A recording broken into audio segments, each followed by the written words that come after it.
कांग्रेस ने 75 संशोधन किए तो क्यों किए? बाबा साहब नहीं चाहते थे कि धर्मनिरपेक्ष और समाजवाद का शब्द संविधान में आए, लेकिन उनके विरोध के बावजूद कांग्रेस लाई।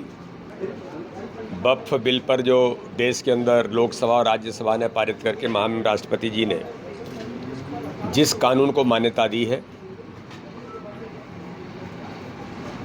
उस कानून को लेकर के भारतीय जनता पार्टी ने पूरे देश के अंदर हर समाज वर्ग में जो प्रभावित पक्ष हैं,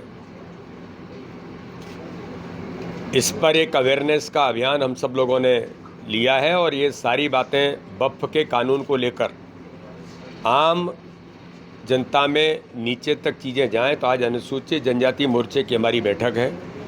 अनुसूचित जनजाति मोर्चे की बैठक में हमारी मंत्री आदरणीय सावित्री ठाकुर जी, कैबिनेट के मंत्री डी वीके जी, विजय शाह जी, हमारे भारतीय जनता पार्टी के सभी मोर्चे के राष्ट्रीय महामंत्री, प्रदेश अध्यक्ष और सभी प्रदेश के प्रमुख कार्यकर्ता, जिलाध्यक्षों से लेकर के इस अभियान के इंचार्ज आज दिन भर इस पर चर्चा कर रहे हैं कि किस प्रकार से अनुसूचित जनजाति के क्षेत्र में भी वक्फ के कारण से कितनी संपत्तियों पर अवैध कब्जे हैं। ऐसे एक नहीं, कई प्रकार की चीज़ें हैं। लेकिन मैं कहना चाहता हूं कि चूँकि माननीय सर्वोच्च न्यायालय में अभी इस पर न्यायालय का संज्ञान है, चर्चा हो रही है, सरकार ने अपना पक्ष रखा है और माननीय सर्वोच्च न्यायालय के समक्ष सरकार अपनी भूमिका को प्रस्तुत कर रही है। इसलिए ज़्यादा कुछ कहना मैं इसको उचित नहीं मानता। लेकिन ये अभियान हमारा एक वक्फ के बिल के कानून को लेकर के आम लोगों में, जनता में, अनुसूचित जनजाति के लोगों के बीच में ये बातें ठीक से जाए, ये प्रयास हमारी इस बैठक के माध्यम से हम सब लोग कर रहे हैं। 15 से 25 हमारा बाबा साहब अम्बेडकर सम्मान अभियान, इस नाते से तैयारी चल रही है। आज उसकी भी चर्चा हो रही है कि आगामी आने वाले समय में हर जिले के अंदर, हर क्षेत्र में बाबा साहब अम्बेडकर को लेकर भारतीय जनता पार्टी ने किस प्रकार से उनके सम्मान के साथ और उनके विचारों को ज़मीन पर उतारा है।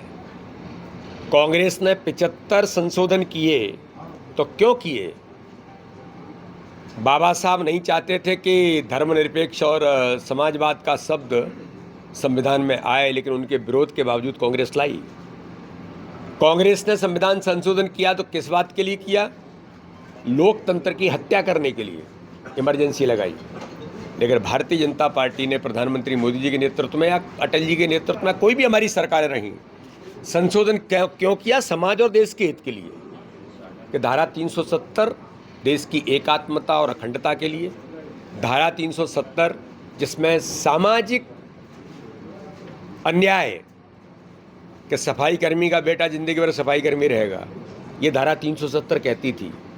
और अगर आपको पढ़ लिख करके तैयार होना है तो कश्मीर छोड़ दो, नागरिकता छोड़ दो, बाहर चले जाओ। उसके लिए कानून और संविधान संशोधन किया।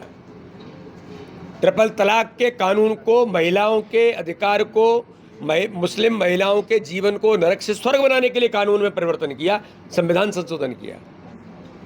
मेरे कहने का आशय यह है कि इस दिशा में बाबा साहब अम्बेडकर सम्मान समारोह का अभियान भी भारतीय जनता पार्टी देश के अंदर, प्रदेश के अंदर हम नीचे तक इस अभियान को चला रहे हैं। वन नेशन वन इलेक्शन की हमारी भूमिका लगातार बन रही है। मैं भी जेपीसी का मेंबर हूं, इसलिए देश के अंदर ओपिनियन इस बात पर बन रहा है और जनता इसके समर्थन में खड़ी है। क्योंकि वन नेशन वन इलेक्शन किसी दल या किसी का एजेंडा नहीं है। वन नेशन वन इलेक्शन देश की आवाज़ है, जो देश चाहता है, जनता चाहती है। इसलिए जेपीसी भी इस अभियान में समाज के हर वर्ग के लोगों को जोड़ने का काम कर रही है और भारतीय जनता पार्टी भी इस दिशा में एक अवेयरनेस का अभियान, हमने ओपिनियन मेकिंग, जो समाज के प्रबुद्ध लोग हैं, समाज के अन्य वर्गों के लोग हैं, सामाजिक संस्थाएं हैं, वो इसमें इन्वॉल्व हों, ये प्रयास ही हमारा चल रहा है। तो हर बैठक में लगातार इन मुद्दों पर भारतीय जनता पार्टी बात कर रही है। आदिवासियों की जमीन पर हमसे जुड़े रहने के लिए हमारे YouTube चैनल को सब्सक्राइब करें और नई वीडियो की नोटिफिकेशन के लिए बेल आइकॉन को दबाएं। अगर आप ये वीडियो Facebook पर देख रहे हैं तो लाइक जरूर करें और ज्यादा से ज्यादा शेयर करें। धन्यवाद।